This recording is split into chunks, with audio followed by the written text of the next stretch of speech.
Welcome to the Apex Sunday podcast, where we discuss MotoGP as well as other topics of interest in the racing world. I'm Rob, and I thought I'd take a look at the first two race events of the 2024 season to see if we can see any patterns that might emerge throughout the rest of the season. Although granted, two events is probably not enough to make solid conclusions. It seems that everyone's speculating anyway, so let's do the same. There are, of course, a few stories of interest even before the season started. How will Marc fare on the 2023 Ducati with Gresini Racing? How will Pedro Acosta do in his first season? Will we get a repeat battle between Pecco and Martin? Will an injury-free Enea be a factor? How will the riders adapt to new versions of their bikes or new bikes entirely, as is the case with Marquez, Morbidelli, Rins, Marini, Zarco, and of course of Costa being new to MotoGP. Will KTM or Aprilia fight for wins and possibly the championship? And where do Honda and Yamaha stand? So let's start with Qatar. And we'll begin with qualifying because testing, preseason or in-season is one thing, qualifying and racing obviously another. All the Yamahas and Hondas failed to make it to Q2. Bezecchi's having a little difficulty adapting to the 2023 bike. He has said that he has to change the way he brakes, and since turning and slowing the bike down well is essential to a fast lap, that's quite a change. Augusto's also having difficulty with the new KTM. I don't think that'll last the whole season, though. Miguel and Raul similarly with Trackhouse racing. Morbidelli's result was expected, having no preseason testing, time to test and understand the bike. But for me, the surprise was Zarco. He came close to getting out of Q1 into Q2 on the Honda. For Q2, it was great to see Pedro make it directly into there. Marc did well, no crashes. A third and fifth for Pecco and Enea. And of course, another pole position for Jorge Martin. So with the exception of a crash-free weekend for Marc, I think the pattern of Ducatis, including Frankie with time, we'll see in Q2 a lot. KTM's and Aprilia's also up there. And of course, a lot of pole positions for Martin. So let's look at the sprint race. I thought the sprint race was okay, but we usually get much better at Qatar. And I have some thoughts on the direction MotoGP is going. Subscribe if you want to hear about those. Now, Martin did what he did. He's a winning machine and a points machine, which are very good things to be when you're fighting for this championship. Pedro finished where he started after slipping back a bit, but for me, his was the most significant ride in terms of potential. It was amazing to see his control and the bike slide around, almost like the bikes did before the aerodynamics.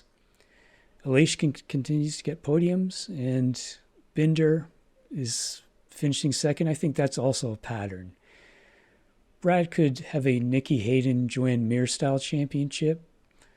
A win or two combined with consistent podium finishes, particularly if Pecco, Martin, Enea, and Marc take points from each other throughout the season.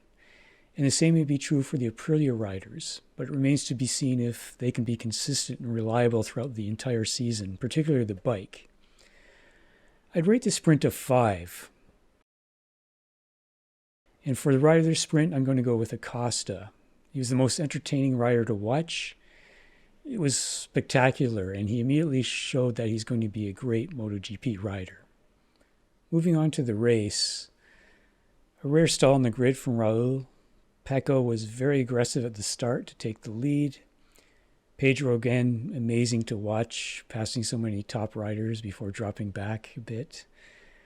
Martin finishes the race in third spot, last season in 10th, though of course it was run at a different time of year, but Martin is showing strong signs of being a rider who is always there, on the podium at least, if not winning. I also don't buy that Pecco makes too many mistakes with a crash here and there.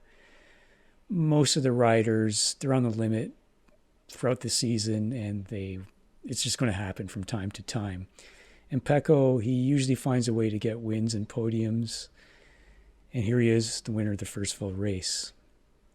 Brad gets my rider of the race. Great result.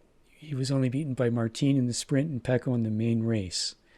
Hopefully for Brad and KTM, he can be another of the always there riders.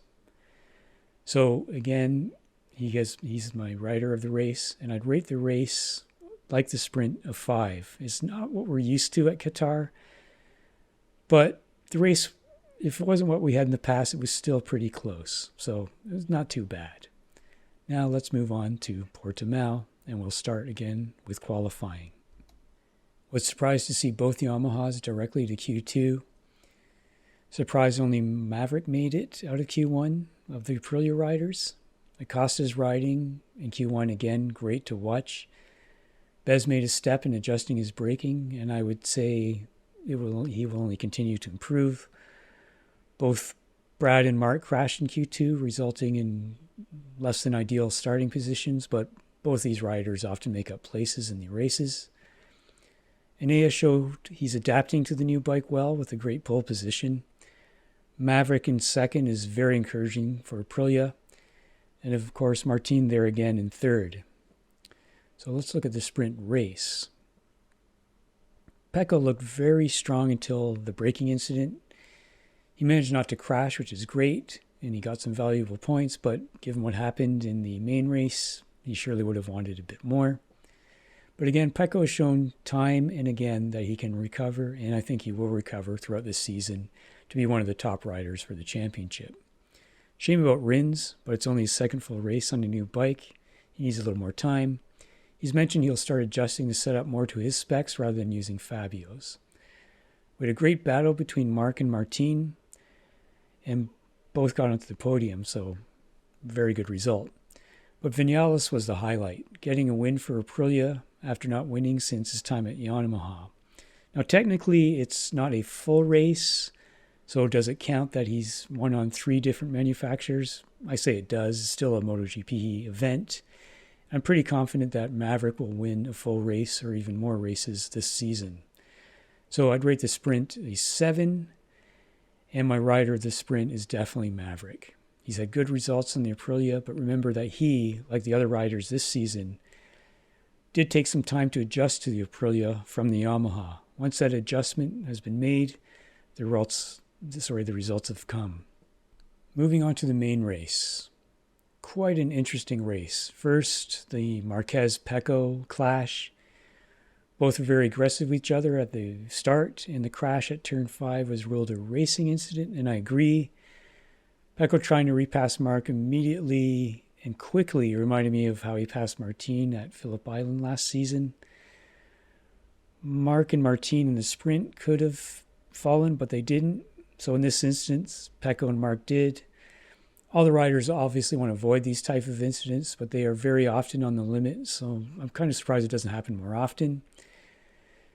Does this have to do with the current bikes and all the devices in the aero? Again, I have some thoughts on that. Subscribe if you want to hear them.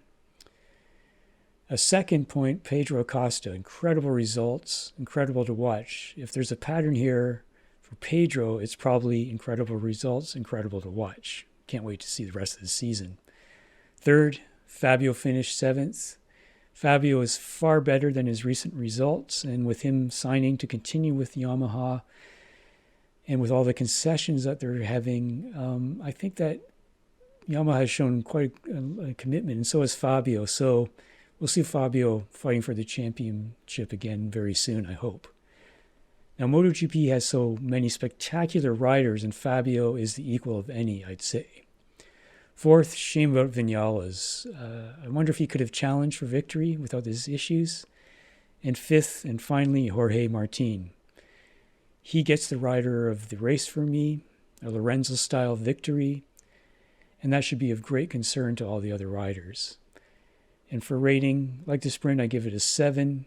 Great action, but a bit of a mess from a technical and crashing standpoint. So we'll see how the rest of the season goes. Up next, we have Coda. We'll see Mark is expected to do well. Pecco was doing very well. He won the sprint last season, was leading the race. So I expect him to do very well. Enea did very well in the past, so we'll see how he does. It's a home race for the new team, Trackhouse. They're having some difficulty at the beginning, but they've signed Davide Brivio, so I think they're going to do just fine. So COTA is a unique circuit, and I'm looking forward to seeing how all that goes. If you like this content, please share, like, subscribe, and comment, and we'll see you at COTA.